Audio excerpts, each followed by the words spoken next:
TG Geeks, episode 182, August 13th, 2018, from bees to bubbles to bottles.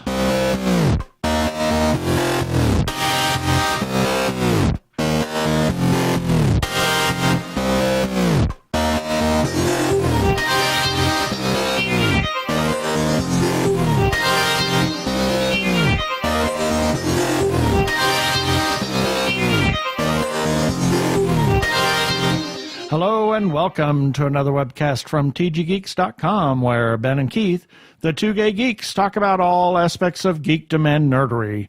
Sci-fi, comics, film, horror genre, wine, you name it, we talk about it. I'm Keith Lane. We're coming to you from TG Squared Studios in lovely, hot and sticky Phoenix, Arizona. And I'm Ben Raggington, also coming to you from a place where he desperately needs some cheese to go with that wine. Yeah, here in Phoenix, Arizona. I stole your thunder. Someone stole my thunder. How dare you? I had the greatest line, and then you just... Well, what there was it is. What was it? Oh, I don't even remember anymore. I drove it out. Anyway, we've got a really interesting interview. It's something a little bit different for us this time. It is a winemaker, or CEO, winemaker. We'll just let Scott tell you. Let Scott tell you all about it. Here we go.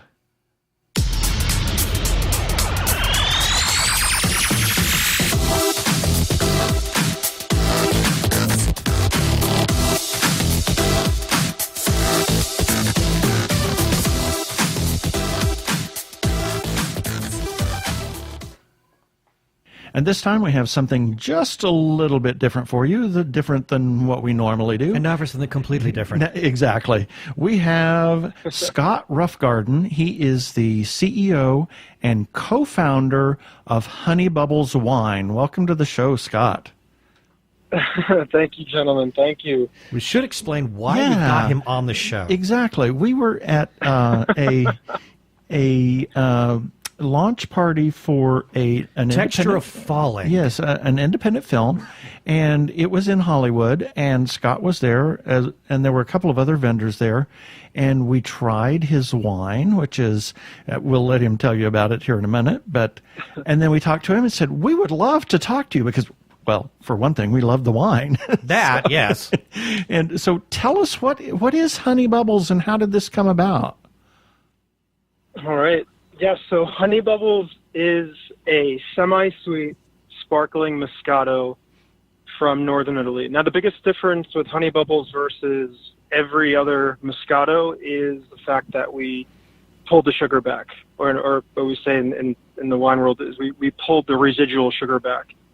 Most Moscato d'Astis are like, maybe like 100 to 120 grams of RS per liter.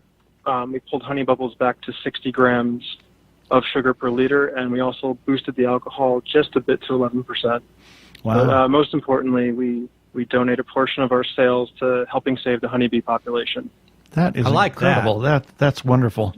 And it's interesting. Yeah, so if the bees go, we all go. Yeah, no exactly. It's kind of interesting. I've been seeing a number of articles recently, and it just kind of where I've been reading things that a lot of millennials are drinking sparkling wines. Yes, and they're actually changing the way wine is marketed today. So this just really is perfect. A perfect time to launch this. How long have you been in existence? How long have you been producing wine? Well, we incorporated like four years ago, but a huge portion of that time was licensing, was getting funding in place, negotiating, waiting for our wine to get to the States. So we really have I'd say we've only been selling for the past 12 months. Wow. That's incredible. What was the reason to get into this? The reason that we got into wine, well, my co-founder, Christiana Gifford, Christy, I call her Christy, her name's Christiana, but Christy and I, we met actually at our serving jobs in LA. We were serving at Shutters on the Beach in Santa Monica, California. Shutters is arguably one of the nicest hotels in LA, and they paid for us to take what's called the WSET Level 2 and 3. WSET is the Wine and Spirits Education Trust. It's like the Court of Sommelier, but just a different education standard. And when we were in that class, our teacher was Peter Neptune, who's a master sommelier. If anyone has seen Somm, Peter was he had a couple moments in that documentary. And Peter, when he got talking about Moscato, he totally lit up. He's like, Moscato's growing 1,000% every year. It's one of the fastest growing segments in the U.S. wine market. Totally being driven by, as you said, millennial and female demographics. So in the middle of the class, I raised my hand, and I was like, what if I start a Moscato brand? And Peter's like, yeah, good luck. And after the class, I beelined it for Cristiano, and I'm like, we could do this. Why don't we put our heads together and think of a way to start a Moscato brand? And that's what we did. I mean, I when we were doing our research for trying to figure out what's out there and how to be different, I bought every bottle of Moscato I could find retail, on-prem, and collectively I'm like, this stuff is really, really sweet. But, the Muscat grape is a noble grape varietal. It's one of the most produced grapes on earth, and we wanted to do a fresh take on it, which is, I know I mentioned a couple moments ago, the biggest difference is we pulled the sugar back. And when you do that, it's sweet enough because it's Moscato. You don't want to take that away, but when you pull that sweetness back, it totally opens up your demographic to, people who may flirt with the I like dry, I like sweet wine, and that's actually a huge part of the U.S. market. Right. We've been kind of wineophiles for almost our entire relationship. I think you just coined a new word.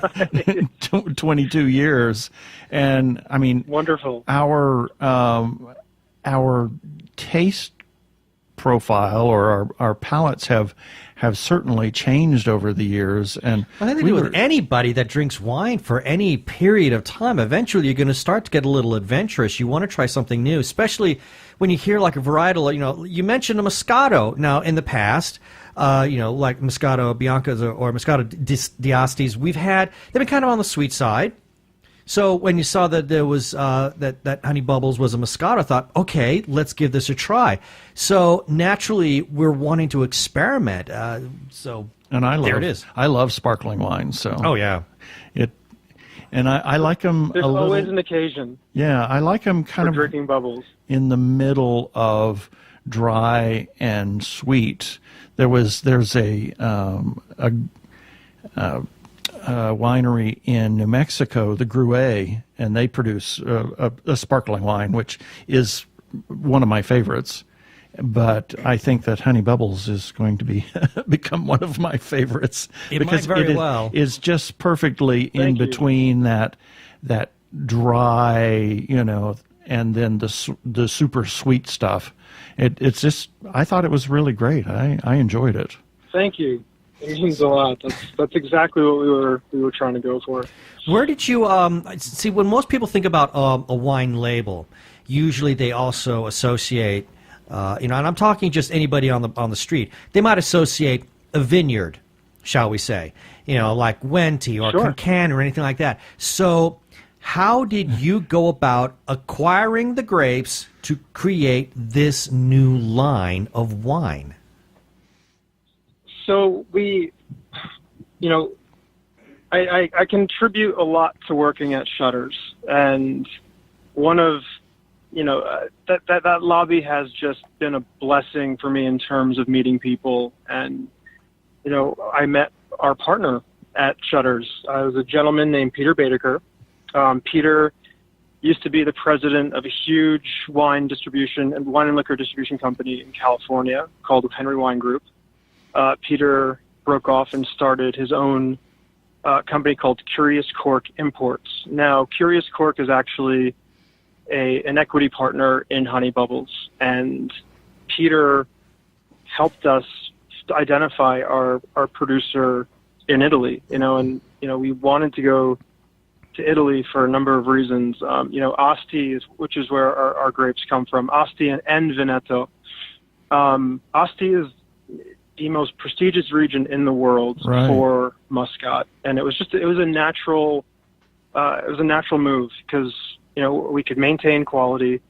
Our wine is biodynamic, and when the time is right, we can scale. Interesting. So, do you have my brain's just going crazy? Because I just love to talk about wine, and I love wine. Period. Are there any plans? What do you two normally drink when you're say it's Friday night and you want to?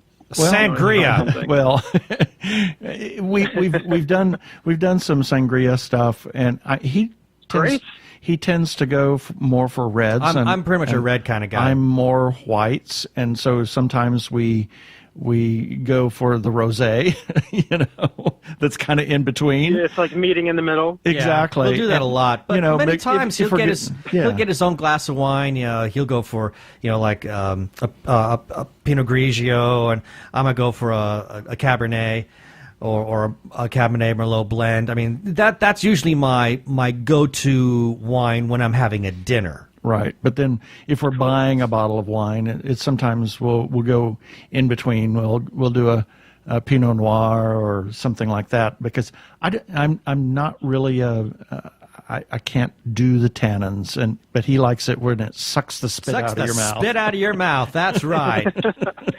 Well, you see, that's the beauty of wine is there's so much out there, and after we get off, I'll send you some more suggestions for some low tannic reds that you can try and hopefully enjoy together.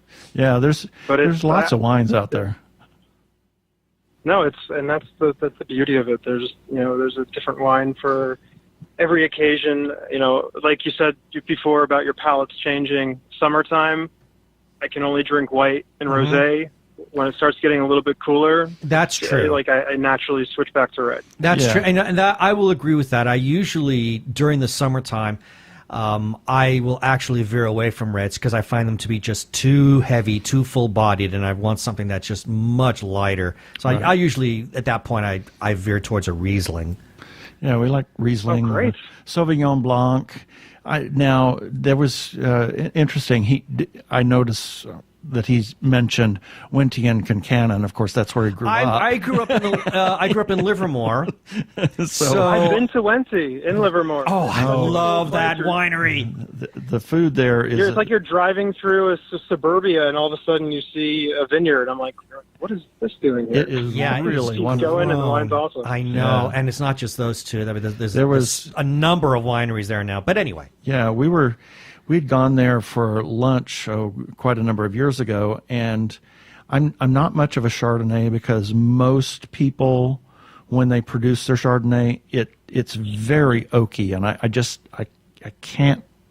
can't do that oaky Chardonnay, and so they suggested one of their wines. It was the Morning Fog. Morning Fog, I think it was, and oh my God, it was incredible. So I tend to veer towards Sauvignon Blanc, but if it's a non-oaky Chardonnay, I'll give it a try, so.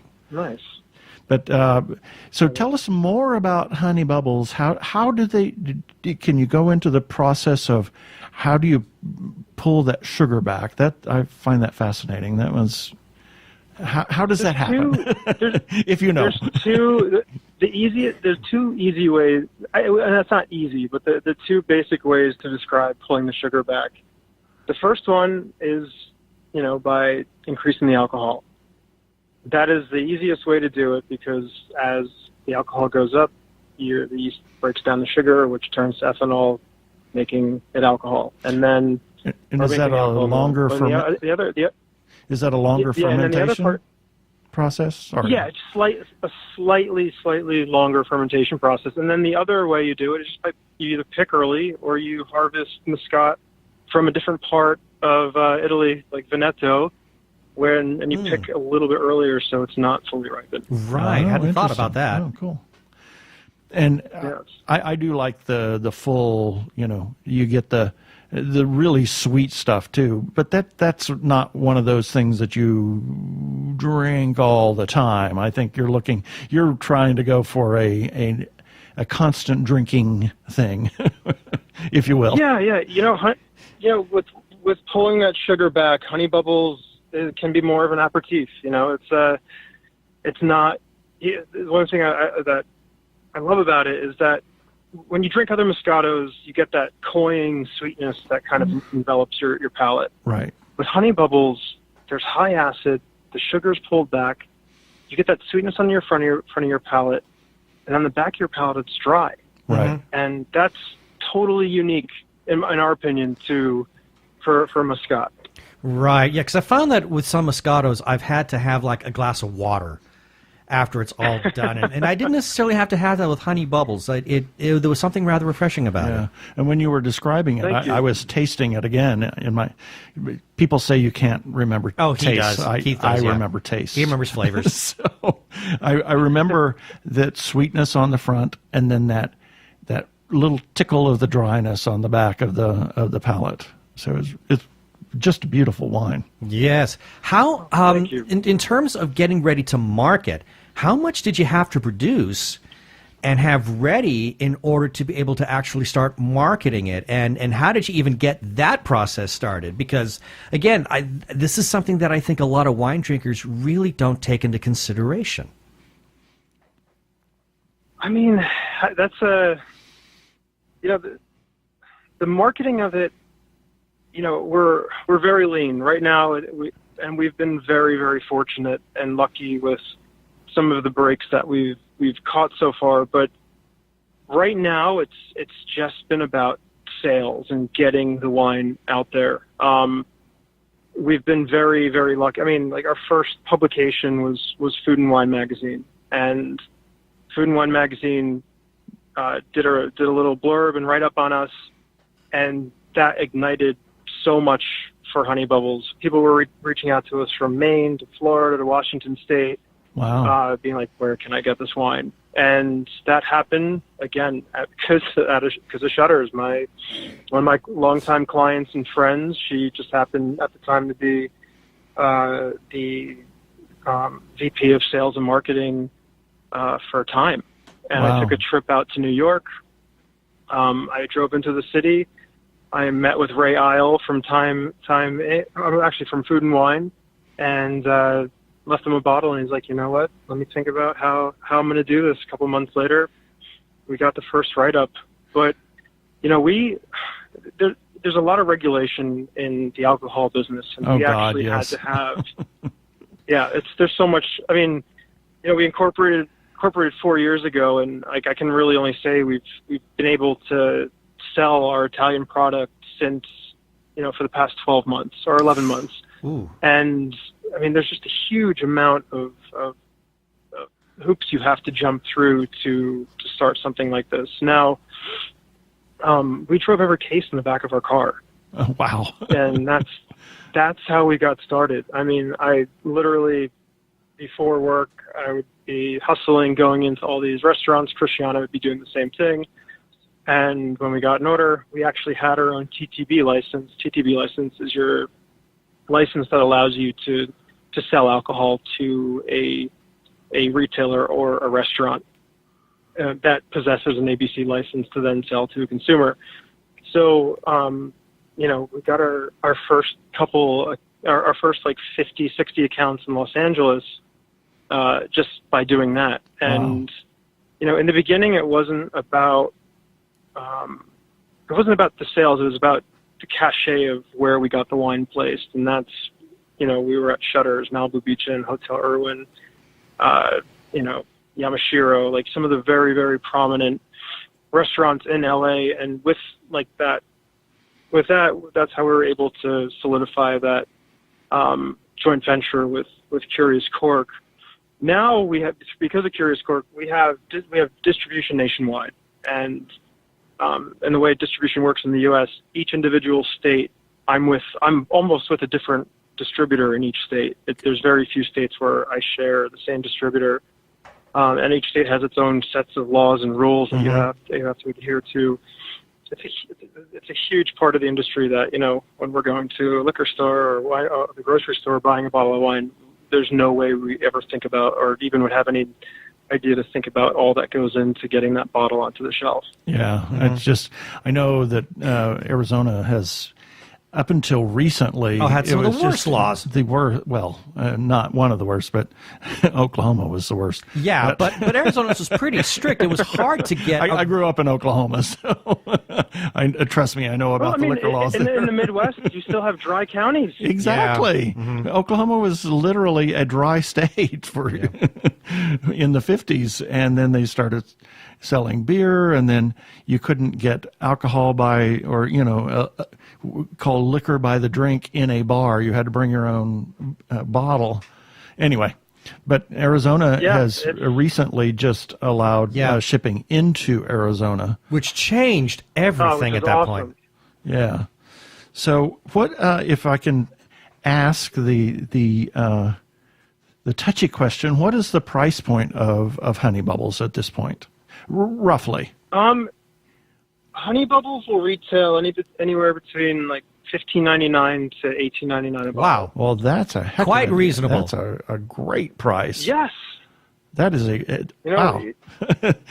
we're true believers that, price is not indicative of quality with wine. And if you know your regions, some of your producers, you can get an amazing bottle of wine for $15, $20 if you know what you're looking for. Exactly. Not everything has to be, $30 and up to be a good bottle of wine. Right. Unless you go into a restaurant and then your Honey Bubbles is going to be, $59 a bottle. Well, that's a restaurant. Or $27 a glass, Yeah, with a name like Honey Bubbles.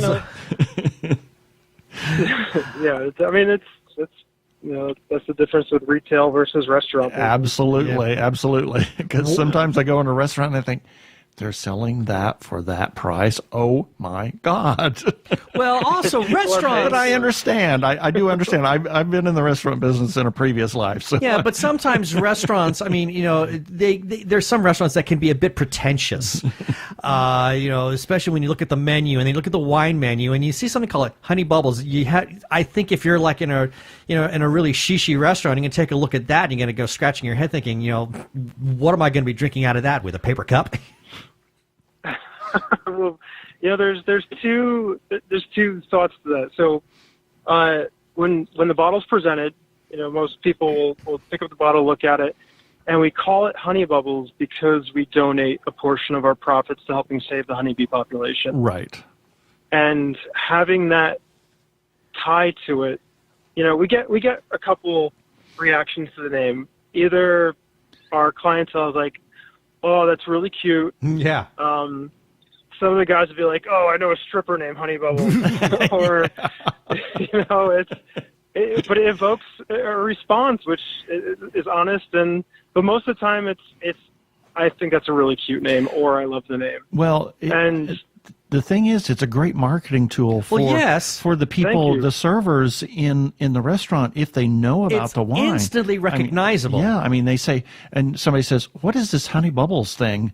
And then they get an opportunity to, if they're well versed on it, to say it's a sparkling Moscato that's not too sweet, and they donate a portion to save the honeybee population. Right, and it's a great marketing tool. And as you said, it garners a reaction, and to borrow from Oscar Wilde, the only thing in the world worse than being talked about is not being talked about. So if people are talking about Honey Bubbles, then that's a good thing. Yes, we agree, but we definitely want to convey the environmental tie into the wine, and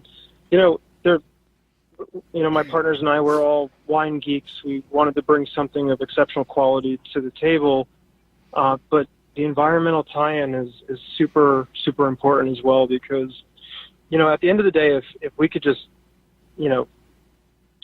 have somebody who's like, "Oh my gosh, what's wrong with the bees? Why are we saving the bees?" And then they they ask that question. They're like, wow, the bees are dying. Now, Right. why is that important? You wouldn't believe how many people don't know that bees are amazing pollinators, and Mm-hmm. 1 out of every 3 bites of food we take on our plate Yep. is because of bee pollination. That's right. Einstein said if the bees go, our species is gone in 4 years. That's about right. That's true. That's about right.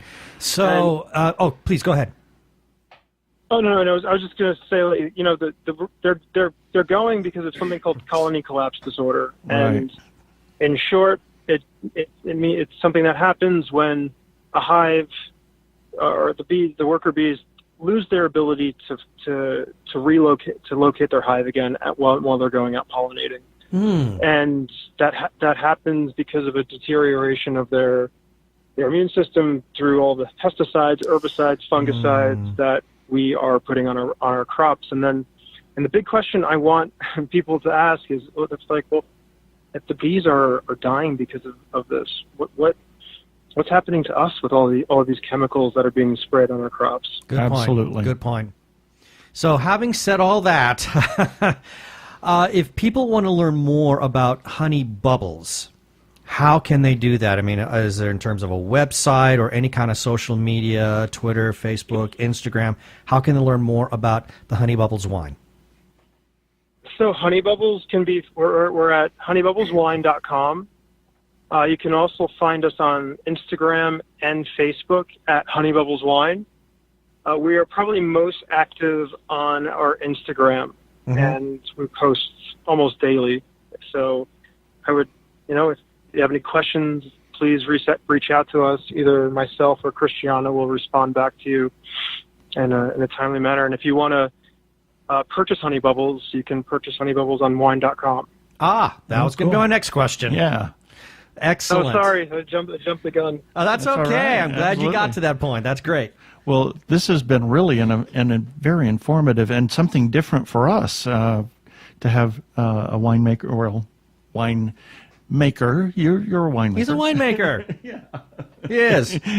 Yeah, on our show. So thank you for being on the show with us, Scott.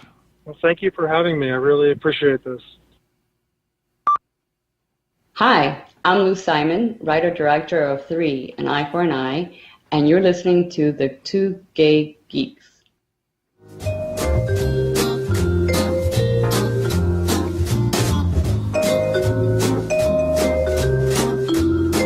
And here's a few selected birthdays for August 13th through August 19th, 2018. August 13th, Sebastian Stan. Bucky? Okay. Alfred Hitchcock. And Don Ho. Tiny bubbles. How weird is that? This is strange. You planned it, didn't you? No, I planned Don Yeah, you Ho's planned Don birthday. Ho's birthday 100 It's years very ago. good. That 100? No, he's not 100. He was, I don't know, he was old, though. Older than us. He was popular in the 60s for his Hawaiian music and bringing that culture to life and that sort of music, shall we Right. say. Okay. Also on August 13th, Christine Fiore. Happy Crazy birthday, Joe's wife. Christine. Yes. August 14th, Alice Ghostley, the female Paul Lynde. Yeah. Who was she? I can't remember the name of the character she played in Bewitched. Yeah. Mrs. Kravitz, was it? No. That wasn't Mrs. Kravitz. Not shoot. Esmeralda. I can't remember. Anyway, yeah, she was one of the. She was basically like she played like maid, housekeeper, sometimes babysitter of Tabitha. Yeah. Also on August 14th, Steve Martin and James Horner and Gary Larson and the other Keith Lane. The one from Rochester, New York. August 15th, Julia Child. Yes, and Bon Appetit. And also Leon Theremin, who Yes? founded and figured out Created how to and make the theremin. created and invented and produced and all that kind of neat stuff. There wouldn't be a podcast for us if we didn't have him. Exactly. Also on August 15th, Ann Roberts, who left us a few Miss you, years Ann. too soon. Yes. And Irene Huang Glover. August 16th, James Cameron, Angela Bassett, Fess Parker, who's known for Davy Crockett. Right. As well as wine. And as well as wine, yes. He produced some really good wines. Julie Newmar. The Catwoman. And I'm going to butcher this name. Taika Waititi? I believe it's Taika Waititi. Yes. But Anyway. film director, he was the one behind Thor Ragnarok. The Kiwi. And also a good friend of the show, David Wagner. August 17th, Larry Ellison and Davy Crockett. How weird. And Samuel Goldwyn. And a friend of mine from way back when, Shar Kerrigan. Happy birthday, Shar. August 18th, Christian Slater, Antonio Salieri. I wonder if he was a mediocrity. He produced a lot of operas. He did, but How many people remember them today? I am your How patron often do they saint. perform? I think he said there's like only one that still performs Yes, today. but he was the patron saint of mediocrity. Well, so he at least says. according to Amadeus. Right. Also on August 18th, Edward Norton. And something special on August 18th. What the heck was that? It's an anniversary. 22 years ago. That's right, when we met. Yep. August 19th, John Deacon. Former original bass player for Queen. Yep. Jonathan Frakes. Number one. Gene Roddenberry. Numero uno. And Coco Chanel. She said her famous saying was that fashion fades and all that's left is style. Really? Yep. Huh. She was she was the one that invented the simple black dress, or, classic black dress. How about that? Was it little black dress? I think that was the appropriate thing. Also on August 19th, Philo Farnsworth, who invented the television. And Orville Wright. Distant relative of mine from way past. Yeah, that invented the aeroplane. Aeroplane, yes. The aeroplane? Airplane? I don't know what I don't know. Called flying machine. Flying machine. If people were meant to fly, They they'd have wings. Yeah. And that's it for the birthdays this time.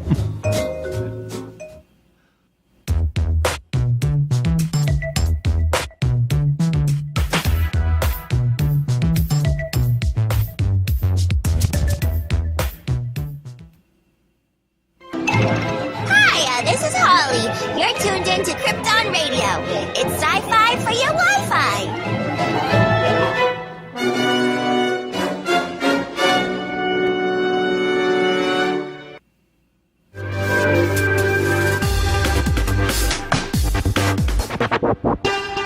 I just love that retro. I do too.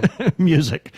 Go give a listen to our friends over at Krypton Radio, including us. which we're a part You can of. find us on 3 a.m. and 3 p.m. Pacific time on Tuesdays. Krypton Radio on Tuesdays. And they have a lot of other regular shows that appear on Krypton Radio. So check them out. Go Plus to some really awesome music. KryptonRadio.com. Yeah.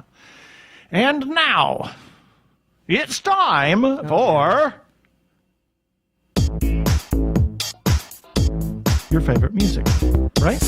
But it's not the music that concerns me, or what? It's not. No, it's the activity on the soundboard. What activity on the soundboard? That activity. All right. Go ahead. Jeez.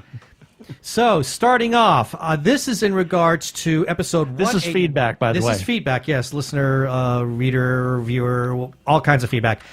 Regarding episode 181, we had a little bit of a chat about how Patrick Stewart is returning to Star Trek, and we got a comment from Arkle. He said, this Picard series could be awesome, but there are a lot of ways it could go wrong. Stewart became more involved with the direction of the character for the movies, and while it worked out okay for First Contact, the latter two films suffered because they basically turned him into an action hero, which is kind of goofy when you remember that in canon, Picard is about 20 years older than Stewart, which will make the character in his 90s when the new series is set. I know Federation medical technology is good, but that's just stretching it. Or as fellow YouTuber Tony Goldmark would put it, verisimilitude compromised. Verisimilitude. Yes. So, Moving right on, we ran a review for the TV or made-for-TV movie Doctor Strange, and got another comment from Arkle, and he says that Doctor Strange TV movie is a weird creature, to put it mildly, but it becomes a lot funnier if you replace Morgan Le Fay's dialogue with Lucille Bluth's, because both characters were played by Jessica Walter, for those who may not get the reference, and Lucille Bluth is a character from the TV series Arrested Development. Uh-huh. And then moving on, new sushi morsels of news from Japan and beyond. Ishino, I know it's misspelled. Yes, it says Morsons. Morsons? Yeah. Okay. Yeah, I don't know why it says that, because I actually copied it. Oh, God. Yeah. Oh, no. Yes, so... Oh, dear. Precisely. Anyway, got a comment from Brent Jones. He was interviewed by Hamish Downey, who puts out the news Sushi, and he simply says, thank you for having me. And then lastly, I want to close off with something very important. We ran a PSA for mental health awareness and got a couple of very important comments. First off, there was a comment from Hamish Downey. Now, why don't you first explain where this PSA came from? Hang on. I was going to. I don't know where you copied that from, but it's spelled correctly. Oh well, okay. So anyway, the PSA for the mental health and awareness. Now that was actually. Did you read any of this on the script? Yeah. Okay. I did. I wasn't listening. Yes, I did. Okay. It was. How did I come across it? Is that what you said? No. Okay. Well, Hamish. Yeah. Well, how did Hamish present it to you? He sent it to me in an email and asked if it would be something that we would be willing to run, and I said sure, because at that time there was a lot of mental health things going on. A couple of people, suicide had been in the air with a number of high profile celebrities and whatnot like that. That's why we have continued to run the PSA for the Trevor Project, and so that's that he brought that to my attention, and I said sure, we'll run that. And he says that the speech that this PSA is constructed around was written, he says, was written by my best friend Ellen Manning for a mental health forum in Newcastle, Australia. And then he closes with, says, sorry, I should have been more specific about that. I did go, and I believe I changed that in the article after he brought that to my attention. So, and then last, and this is I'm going to read the whole thing because this is a very important, very very important comment that came from Tommy Cannon. And he writes, thank you so much to you and Hamish for sharing this. Mental illness can be managed with patience, unintended pun, and a great support system.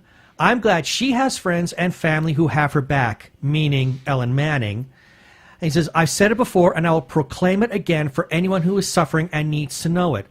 I have schizoaffective disorder. I could easily be a shut-in, hospitalized, or homeless. I'm not, because my support system is almost as big as Earth. My wife, you guys, my family, my coworkers, my friends in improv, friends in comics, my friends in puppetry, they prop me up. I don't know how I ended up being so lucky to have such a huge safety net, but I do.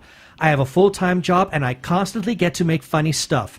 Build friendships, build relationships, build community. We are meant to be together. We are social. I'm bonkers and high on the schizo spectrum ladder doodad. I can slug it out through life. I bet you can too. And I just want to add, Tommy, I thought you were awesome before. Now my respect for you has just gone up tenfold. Absolutely. Thank you for sharing that. That's not an easy thing to share. It really isn't, especially when you have a mental illness and you have to share it in a public forum. Right. I mean, it really is. It's very difficult. So I applaud you for doing that, and thank you for sharing that with us. And if you have a comment about anything that we do, whether you want to share something about mental illness or about help that's out there, or anything about any of our articles that we run on the website of tggeeks.com, or if you want to comment on our episodes, you can do it on Facebook, you can do it on tggeeks.com, you can do it on Twitter, you can do it on Instagram, you can do it... where else? All kinds of other places. all Every sorts of place. places, yeah. Krypton Radio. You can even call us and leave us a voicemail, and we'll play that on air. It's 469 TG Geeks. That is 469-844-3357. And as always, please play nice. You don't need to hear their identification. They're the two gay geeks.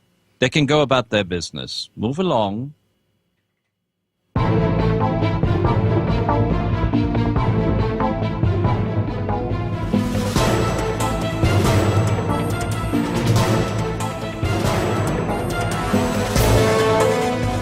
We've got a couple of things we want to run through really quickly because these are kind of important. First off, Important stuff. Well, yeah, important stuff. One, and this is something that a lot of people have been really wondering about with Disney buying out, or not buying, but certainly acquiring 20th Century Fox and some of their properties, including X-Men, Fantastic Four. A lot of people were wondering, what is Disney going to do? Well, there was a third quarter 2018 financial result conference call for Disney, and Bob Iger was very much a part of it. And they're going to put a big accent across them. They're just X them out. No, they're not. No. Without really going into a lot of detail, all that Iger would simply say is that these assets they were buying were a perfect fit, and they fit perfectly with their plan to substantially grow their portfolio. So right now, I know this is not a lot to go on, but there does seem to be an open door policy right now in terms of Disney wanting to explore things, especially with the Marvel content, I would imagine. Yeah. I mean, everybody's talking about X-Men, and I think a lot of fans really want to see Disney take a crack at Fantastic Four and maybe do justice to it. How many times has that been made? Fantastic Four? Uh-huh. Well, it's been... this will be it's been done 3 times. There was So maybe there's a fourth time's the charm. Yeah. Fantastic Four, Now- after all, right? Well, Four? it'll be ha ha ha. It'll be interesting get to it? Yeah, I got it. I got it. I'm trying to. You're trying to ignore it. I'm trying to ignore it. But one thing that will be interesting would be how this is going to change some of the properties. I mean, Exactly. obviously, Disney cannot use the original Fantastic Four model because Chris Evans, who played Johnny Fire, or Johnny Storm, excuse me, Johnny Storm, Johnny Fire. Where the hell did that come from? Well, he has kind of a firecracker. Well, he is. I mean, he's already busy with Captain America, although, he plans to be retiring Cap. Well, maybe he'd come back. Come back as Johnny Storm. He's not as young and... No, he's not. But, hey, digital effects can do a lot to make a person look younger. Yeah. We saw that happen with Robert Downey Jr. He'd have to shave his beard, though. And he's probably not willing to do that anymore. I think he's getting a little tired of having to shave the beard. And also what they may do with X-Men. I mean, that's a bit of a quagmire in terms of trying to merge the continuities. If they decide to keep with the canon that has been established by 20th Century Fox instead of rebooting it, which I think would be a smart thing. But, I'm kind of curious to think what everybody out there... Yeah, let us know. Yeah, what's your opinion on this? I'd love to know what y'all think. Y'all. Yes, and now, but the hot news. And Is Deadpool the Deadpool? No. Oh, no? Oscars. Oh, that's the next thing. Right, Oscars. They're not going to televise all the awards live. Well, dang them. And they're adding the new category of popular film. Oh, bleep. Yeah, exactly. And I think part of this stems from the fact that this was the lowest rated Academy Awards telecast on record. Merely 26.5 million viewers tuned in. There's always concern about these Academy Awards running too long. They race through them.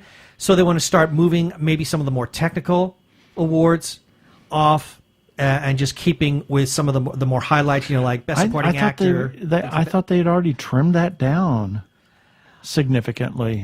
Maybe they want to trim it down even further so that it fits within like a 2.5 hour time slot. Hey, let's put it on a 1 hour time slot. I don't know. And then the whole thing about the most popular category. Oh, Lord. That one God. I kind of have a problem with. And the popular story that's going about is so that it will give the movie Black Panther a category to compete in. Well, okay. I don't know. I personally I don't like it. A lot of people are very unhappy with it. So, according to this article, the board approved 3 changes. A 3-hour Oscar telecast. Committed to producing an entertaining show in 3 hours, delivering a more accessible Oscar for all viewers worldwide. A new award category. An earlier air date. So they want to move it to Sunday, February 9th, 2020 from the previously announced. So we're looking at 2020 when they want to do this, I guess. My. Wow. That pushes up the whole timeline for submissions when movies can and be films that accepted, qualify Yeah. and voting and all of that crap. That's not. I mean, even though it's just a couple of weeks, that will have a massive cascade effect. Yeah. So I think that's why they're giving it a couple of years before they finally do this. We're not complaining. It's just We're just voicing observing. concerns and observing. Yeah, we're Yes. just observing. I mean, But they can again, do whatever they want. They own the thing. They own the bloody thing. But hey, listeners, what do you think? I would Exactly. love to hear your opinions on this. What do you So, think about Oscars? yeah, especially the Oscars. I mean, I saw a lot of commentary on social media. So, guys, respond to us. What do And all of you gals. think? And gals, all of you, everybody out there listening to this, what do you think about this? I'd like to know. Gay or straight, even though this is the gay Super Bowl. Yeah, well, Anyway. very funny. Let us know what you think about the Oscars and all the changes. Go research it a little bit and then give us your opinion. And talking about mental health again, we just want to be sure that we run this PSA for the Trevor Project. And also, something that we should have put in as a talking point was the Biden Foundation. Oh, that's right. The As You Are. They just released, it was Well, I've got that listed as one of Tuesday for the next segment, but if we want to talk about it now. Oh, but, the next, well, yeah. for the weekly review, if you want to talk But- about it now, though. Yeah, I mean, well, I think it deserves a little talking instead of just a breeze through. But the Biden Foundation has launched As You Are, a family and community acceptance campaign. Go to the bidenfoundation.org, I believe. I believe so. And check it out because it's a worthy cause. And it is supported by quite a number of people. The Trevor Project, Judy Shepard of the Matthew Shepard Foundation, and a couple of other people. So go check it out. And here's our PSA. I'm Daniel Radcliffe, and I believe that reaching out for help is the bravest thing a person can do. If you are struggling and need support, call the Trevor Lifeline at 1-866-488-7386. It's free and confidential, and trained counsellors are there to listen 24/7 without judgment. To learn more about the Trevor Project's life-saving work for lesbian, gay, bisexual, transgender, or questioning young people, go to thetrevorproject.org.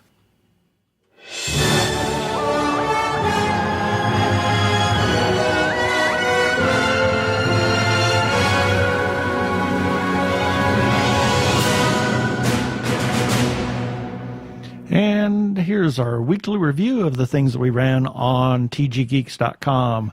For those that don't know, we do have a website, and we With have a lot of content. A lot of content, as well as the show notes for this episode. So check it out at tggeeks.com. And here's some things that we ran last week. Yes, starting on Sunday, August 5th, there was installment or issue number 8 of Dr. Zombie, Monster Family Physician from Tommy Cannon. On Monday, we ran TG Geeks episode number 181. On Tuesday, we had a full con report for international. Oh, God, what do they call it? We call it San Diego Comic-Con. Yeah, but I think it's Comic-Con International. Comic-Con International in San Diego, 2018. 2018. Wow, San Diego Comic-Con, much easier. Yep. Anyway, Jeannie Koch, she was there. She gives us a full review of everything that went on that day. Or that she while she did. was there, that she got to be involved in. And then on Wednesday, she came back with Old Classics Newly Reviewed, the 1938 Bringing Up Baby. Yeah. On Thursday, August 9th, there was a review for the movie Bugsy Malone, how the Bugsy Malone. Roaring '20s become fun and lively. And Andrea Richoff had a review for the movie Black KKK Klansman, A Lesson in Triumph. And then on Friday, there was new Sushi Morsels of News from Japan and Beyond, number 23 from Hamish Downey. And Ro had a review of some books by VM Escalada, Gift of Griffins. Check that out. Yeah. And then on Saturday, there was another restaurant review for our Social Saturday. La Canasta Capitolio is where the food is capital, as well as the Biden Foundation launching the As You Are, a family community acceptance campaign. All of those are on our website at tggeeks.com. Check it out. Yeah, please visit our website and comment on those articles and on our episode or any place you find them, Facebook, etc. And as always, we have a few follow-up items. We've got lots of widgets on the right-hand side of the page. There's for books, some of our favorite authors. There's a pre-order for Beth Cato's Roar of Sky. We're going to talk to her at CocoCon, and we'll probably release that on, September 3rd. I think that's Labor Day. So look for that interview with her. That is a great series. And also you can order The Last Son, the first novel, and you can pre-order The Hanged Man, which is his second novel by Katie Edwards, as well as all kinds of other books of our favorite authors, Jeannie Koch and Jonathan Ladd and Carrie Merrill and Christy Hartman and all kinds of other authors. So check them out. And there's some other Amazon stuff there too. You can buy, or you can get an Amazon business account. It's free right now. So sign up for it. We're supporters of Arizona Opera and hope you will be too. The next season begins in October. It is going to be fabulous. Check it out, azopera.org. Everybody knows we're supporters of independent creators and filmmakers, comic book artists, writers, etc. Please consider supporting those independent creators that you see around. Comment on their stuff, talk to them, buy their stuff, see what you can, tell other people about their stuff, buy their stuff. Basically, buy their stuff. Yeah, it helps them. Yes. Special shout out to Doctor Who Talking Who on Twitter, Michael C. Burgess on Twitter, and the Human Arkle on Twitter. They each publish a paperly that you can find through Twitter, and they continually republish our own content, of which we are enormously grateful. Doctor Who Talking Who's is the Doctor Who Fancast Guide. You can find it by searching at Talking Who. Michael C. Burgess's is the Byronic Semi-Journal Aggregator. You can find it by searching Twitter at Byronic. And the Human Arkles is the Arkle Times Post-Dispatch News, which you can find on Twitter by searching at Arkle, A-R-K-L-E. And speaking of Arkle, he has the Incorrect Star Trek Voyager quotes on Tumblr. Check it out. It's great for a fun laugh. But make sure you don't do it at work because you don't want to get busted by the boss. And then we need to give a special shout out, as always, to the Facebook group, The Gay Geek, because their moderator, Jeremiah Reeves, is a really awesome guy, and he says, yes, you can share your episodes and relevant content here. So we say thank you, Jeremiah. You can find it by going to facebook.com/group/The Gay Geek. And we want to, where am I? I've lost my mind here. I lost the script. You lost the script. I'm impressed. I was trying to look up to see what was next time, so that I could announce that. Thank you for those that have clicked on the Amazon ads. We may actually get a check next month for $10. $10 and a few cents. So it does make a difference, and we'd like for you to click on those ads. We'd appreciate it. And lastly, you can find us on Spotify. You can find us on Krypton Radio at 3 a.m. and 3 p.m. Pacific Time. And please rate us and review us on iTunes, and don't forget to subscribe to our YouTube channel.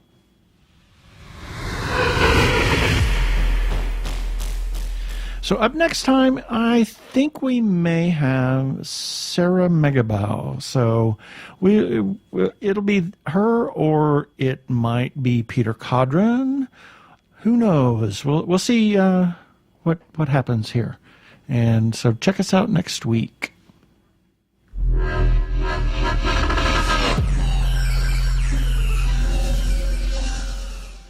Okay, that should do it for this episode of TG Geeks Webcast. Be sure to check out the article for this webcast episode. We'll have several links on the page of things that we talked about, and people we talked about, and stuff we talked about, and all that neat things that you can link to and read about. And remember, you can comment on our Facebook page or our website, tggeeks.com, or you can call and leave us a voicemail at 469-TG-GEEKS. That is 469-844-3357. From TG Squared Studios, I am Keith Lane. Thanks for listening. Please be kind to yourself and those around you. Peace. Cheers.